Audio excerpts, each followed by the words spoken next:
ఈశాన్యం, ఆగ్నేయము, నైరుతి, వాయువు. దీంట్లో ఈశాన్య దిశ ఇది. ఈశాన్య దిశలో అరుంధతి వశిష్ఠులు వారు భార్యాభర్తలు. వారి వివాహము ఈ కలియుగ ప్రారంభం జరిగింది అన్న. కలియుగ ప్రారంభం తరాలు వేసుకుంటున్నాయి. అన్యూనతగా ఉన్నారు అంటే భార్యాభర్తల మధ్య ఎటువంటి కోపతాపాలు లేకుండా అటువంటి మహాపతివ్రత అరుంధతి. మీరు కూడా ఈ వివాహ కాలంలో ఇక్కడ నుంచి కూడా దంపతులు అయినారు కదా, భార్యాభర్తలు అయినారు. ఇక్కడ నుంచి వాళ్ళ అన్యూనతగా కలిసి ఉండాలి. పాలు నీరులా వారికి చుట్టూ ప్రక్కల 7 ఋషులు 7 ఋషులు అనమాట. వాళ్ళ కాపలాగా ఉంటారు. ఇటువంటి దుష్టశక్తులు కూడా లోపలికి ప్రవేశించకుండా కాపలాగా ఉంటారు.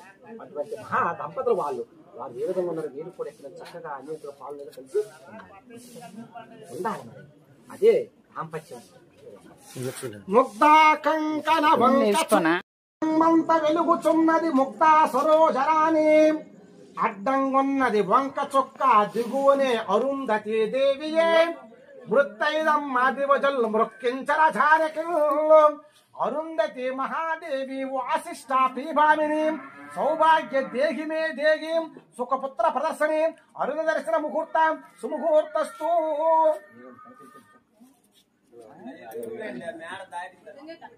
ఎక్కడ చొక్కలు కావాలి అక్కడ చొక్క ఇక్కడికి వచ్చిందా? అది కోట్లు కనిపిస్తుంది కదా అమ్మ, అందరు కనిపించదంట.